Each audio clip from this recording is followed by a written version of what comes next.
Welcome to the deep dive. Today we're confronting numbers so large they just lose all meaning. We're talking about the time scales of the universe. When you say 4 billion years, it sounds almost like science fiction.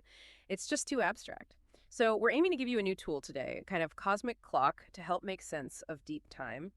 We're diving into the concept of Galactic Year, or GY, and we'll use it to measure, well, basically everything from the Big Bang all the way to the potential end of the universe as we know it. Right.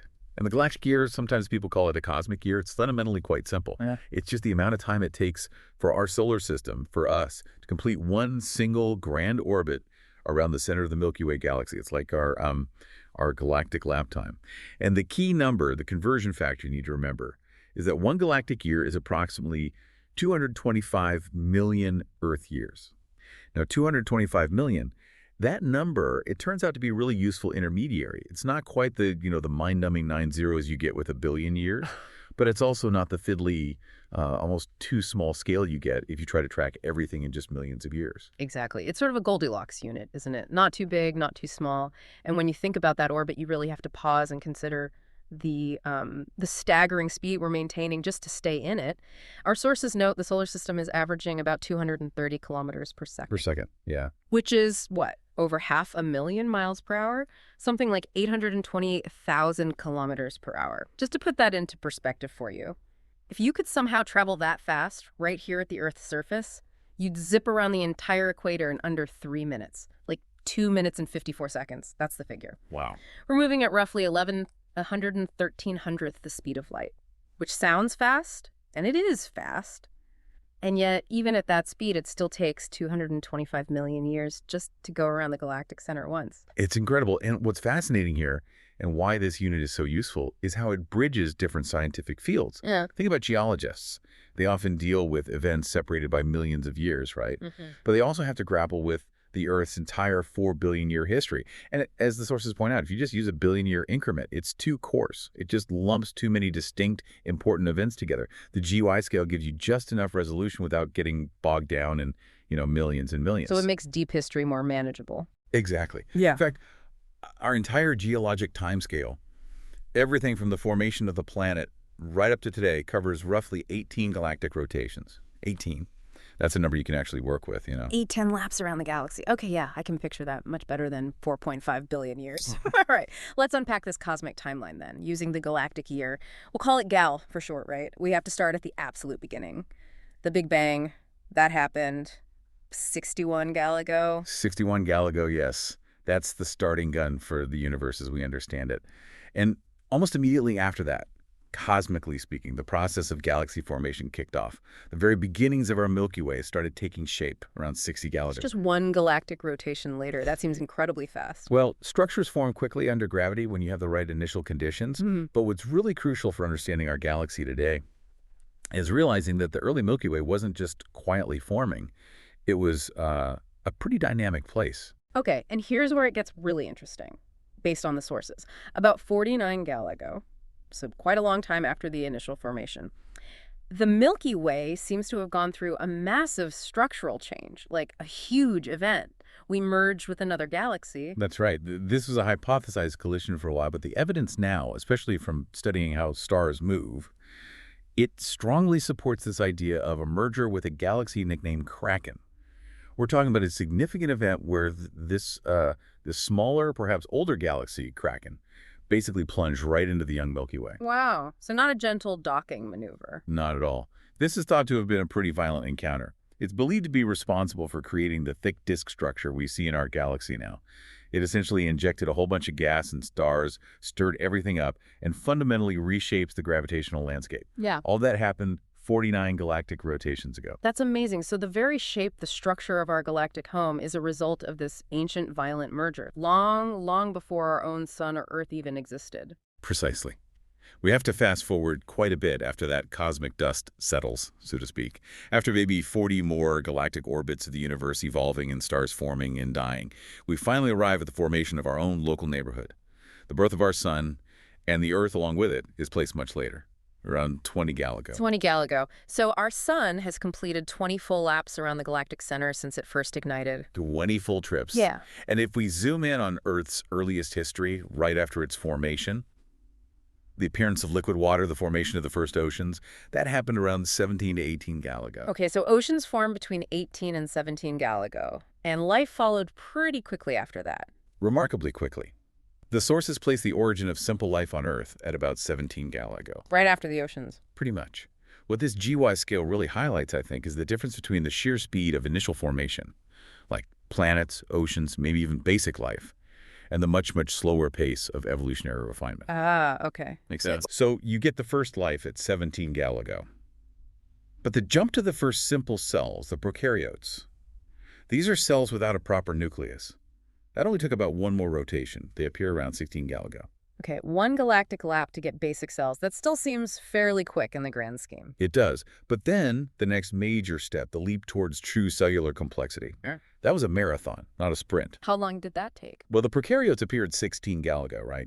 But the Eukaryon period, which marks the first appearance of eukaryotes, cells with a nucleus and internal organelles like mitochondria, that doesn't happen until 10 gal ago. Wow, 16 down to 10. That's 6 full galactic rotations? 6 full orbits, or if you convert it back, about 1.35 billion Earth years. It took that long for life to figure out, essentially, how to build a more complex, compartmentalized cell. 1.33 billion years just for internal cell structures. Yeah.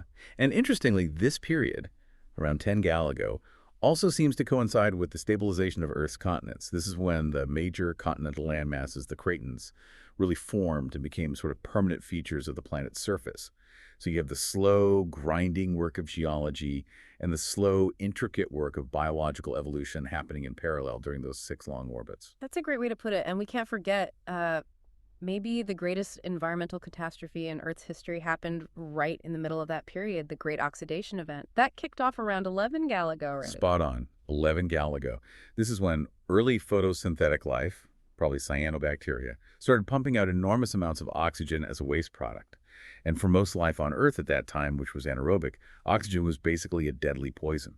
It fundamentally terraformed the planet's atmosphere and oceans, setting the stage for all the oxygen-breathing life that followed. So probably driving the need for more protected, complex cells like the eukaryotes that appeared 1 billion years later. Right.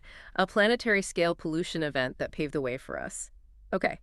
So let's shift into the next phase. We've got complex cells by 10 gal ago. What's next on the GY clock? We start seeing complexity accelerate. Around 7 gal ago, we see the first clear evidence of multicellular organisms. Okay, 7 gal ago. So from the first complex cells at 10 gal to the first organisms with multiple cells working together at 7 gal, that's only 3 more orbits, 3 galactic laps. The pace is definitely picking up. It is. Now that eukaryotes have mastered that internal cellular structure, combining them seems to be maybe an easier step. Then, a really critical moment for driving diversity happens at 5 gal ago. That's when meiosis and sexual reproduction evolve. Ah, mixing up the genes. Exactly. This allows for much more genetic variation in populations, which lets evolution experiment and adapt much faster. Then, maybe around 4 gal ago, the land starts to change dramatically. We see the first evidence of multicellular terrestrial plants. Life begins to properly colonize the continents. Greening the Earth 4 billion years ago in Earth time. Paving the way for land animals, I guess. That's the idea. Possible early animals, the Animalia kingdom, start showing up in the fossil record around 3 gal ago. These are still very simple forms, maybe sponges or related groups. But the real biological fireworks show, the event everyone learns about, the Cambrian explosion, where we see this incredible rapid diversification of complex animal body plans, things with shells, legs, basic eyes. That happens much more recently, only about 2 gal ago. 2 galactic rotations ago. Okay. And it wasn't just about external body parts, like shells and fins. The sources also point out that the first evidence of a true brain structure, found in ancient fossilized worms, also appears around this time. Roughly 2 gal ago, maybe slightly after the main explosion, around 500 million Earth years ago. So in the span of maybe just one single galactic orbit, maybe a bit more, life goes from simple multicellular forms and maybe basic plants to complex animals with skeletons and even rudimentary brains. That's the picture, yeah. Centralized nervous systems capable of processing information and reacting to the environment. It's a huge leap in complexity over a relatively short cosmic time span. It really puts things in perspective because on this scale, the history we usually focus on, human history or even dinosaur history, it becomes practically invisible. Think about the great mass extinctions, the Permian-Triassic event, the Great Dying, which wiped out maybe 90% of all marine species. That was only one gal ago, one single galactic rotation ago. Just one lap ago, yeah. And the even more famous one, the catastrophe everyone talks about, the Cretaceous-Paleogene impactor, the asteroid or comet that wiped out the non-avian dinosaurs, that was a mere zero point 0.3 gal ago, less than a third of the way through our solar system's last trip around the Milky Way. Zero point 0.3, that's incredibly recent on this scale. So what does this all mean when we finally bring the timeline right up to the present day? Where do humans fit in? Well, this is where the scale becomes truly humbling, I think. Anatomically modern humans, Homo sapiens like us, we emerged only about 0.0001 gal ago. 0.001. One thousandth of a galactic year. One thousandth of a single orbit. That tiny fraction encompasses the entire sum total of human history. Everything from the first migrations out of Africa, the invention of agriculture, the rise and fall of empires, the Industrial Revolution, the internet, right up to this conversation. All of it fits into that minuscule slice of cosmic time. Wow, that's a powerful visualization. It really does make you feel like a tiny blip on the radar, a fleeting presence. It definitely puts our time scales into a cosmic context. And that perspective shift, I think, sets us up perfectly to consider the future.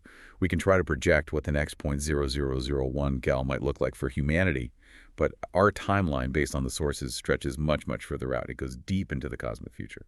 Okay, let's go there. Where do we start? Maybe with more immediate cosmic threats. We just established the KPG impact. The dinosaur killer was zero point 0.3 gal ago.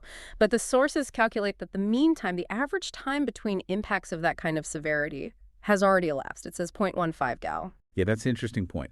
It's important to be clear about what that means, though. It's not a prediction that, a giant asteroid is coming tomorrow. It's a statistical calculation based on looking at the known population of large near-Earth objects and the cratering record on the Moon and Earth over geological time.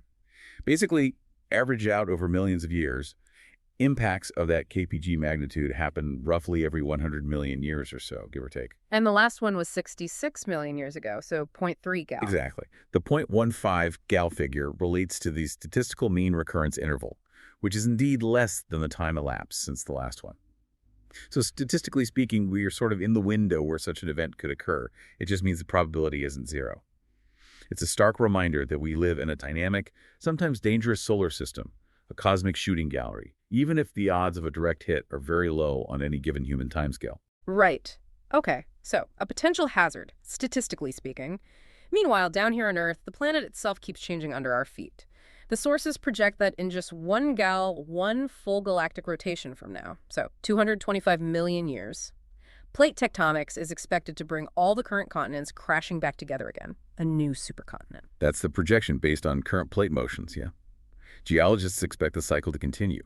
And they've even come up with a few potential configurations for this future supercontinent. Names like Amazia, which suggests North America and Asia might fuse over the Arctic Ocean, or Novo Pangaea or Pangaea Proxima, suggesting different ways the Atlantic or Pacific might close. A completely different world map in just one galactic lap.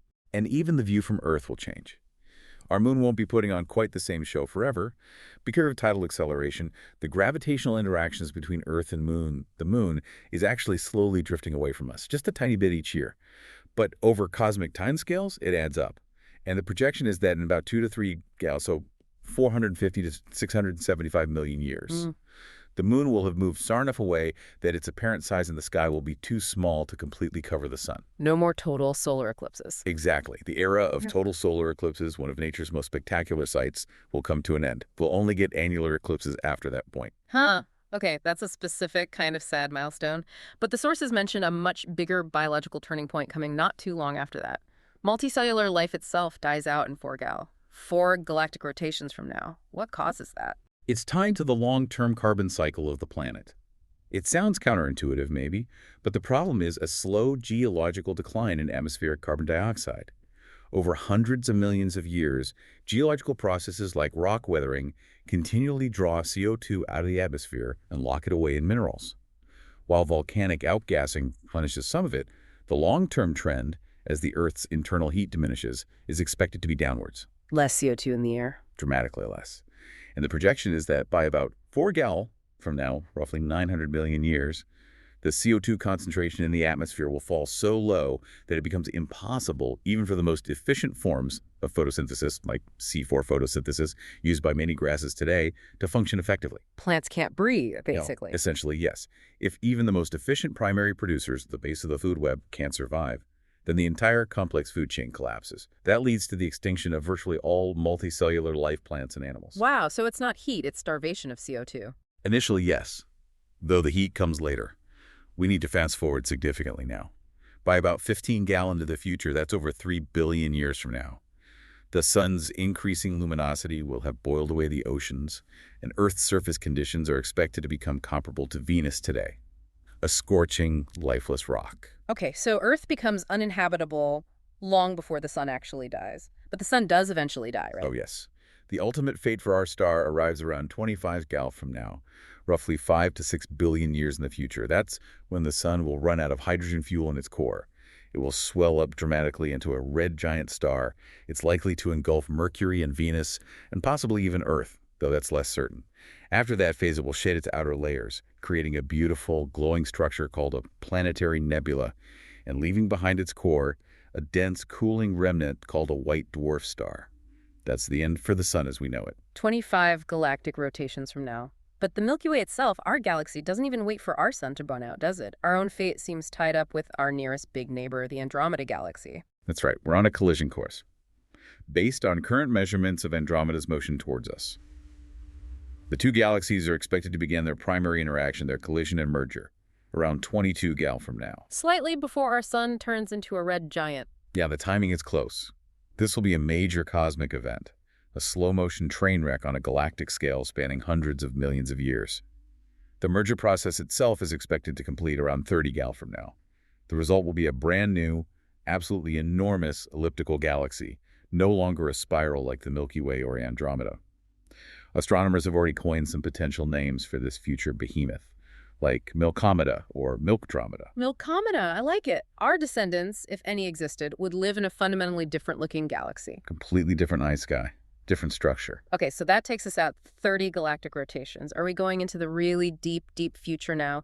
What happens after Milkomeda forms? Now we have to consider the expansion of the universe itself, which is accelerating. At around 500 gal from now, that's over 100 billion years in the future. The accelerating expansion causes something truly profound, cosmologically speaking. What's that? Essentially, all the galaxies that are currently visible but lie beyond our immediate gravitational neighborhood, our local group. They will have been carried away by the expansion of space so fast that their light can no longer reach us. They will recede beyond the cosmic event horizon. Effectively, they disappear from our observable universe forever. We become causally disconnected from the vast majority of the cosmos. Wow. The universe outside our local neighborhood just vanishes from view. That raises a question, though. How certain can we be about physics that far out? Are these just, best guesses? That's a fair question. We are definitely operating at the edge of our current understanding of cosmology here. These projections rely heavily on our models of dark energy, the mysterious force driving the accelerated expansion, and the assumption that the laws of physics as we know them continue to hold. While things like stellar evolution, the sun becoming a white dwarf, are based on pretty solid, well-tested physics, these deep future cosmological predictions are more dependent on our current, perhaps incomplete, model of the universe's large-scale behavior. So, caveats apply. But if these current laws do hold, what's the final state according to this timeline? If the models hold, then after the distant galaxies have vanished beyond the horizon, our own local group, the cluster of about 47 or so galaxies currently gravitationally bound together, including the newly formed Milkomeda, will eventually, over immense timescales, continue to merge internally. The timeline suggests that by about 2,000 gal from now, that's 450 billion years, all the remaining galaxies in the local group will have coalesced into a single, truly gigantic supergalaxy, a final gravitational island in an increasingly empty-looking universe. And that's basically where this particular 225 million year galactic year timeline reaches its conceptual end. 2,000 galactic years. From the Big Bang to the final coalescence of our local group. That incredible span measured in these GY units, it really does give you a perspective that billions of years just can't quite capture. It transforms these unimaginable timescales into something, well, maybe not graspable, but at least relatable. It lets you see the pace of change. Exactly. It highlights the dynamism, both the slow, steady changes and the sudden bursts of activity like that Kraken merger way back when. And this dynamism isn't just ancient history, it's ongoing. Our current position in the galaxy, our orbit, is constantly being refined by new data. You mentioned the stellar motion studies, those recent analyses tracking thousands of stars like our sun, our local neighborhood. They've shown that the Milky Way's past was actually far more turbulent, with more small mergers and interactions scattering stars around than we maybe appreciated even a decade ago. We're living inside an active, evolving galactic environment right now. That's a great point. It's not just looking back, it's understanding our present place, too. Okay, so let's leave our listeners with this. A final provocative thought to mull over, maybe. Consider again that number. 0.001 gal. 1/1000th of a single trip around the galaxy. That tiny fraction holds every war, every invention, every piece of art, every philosophy, every human lifetime, every single thing you've ever learned about human history. It all happened in just the last tiny sliver of the current galactic year. So the question is, what fundamental world-altering changes, maybe even the leap to becoming an interstellar species, what will humanity manage to pack into the next 0.001 gal? What will the next few million years look like on this grand cosmic clock?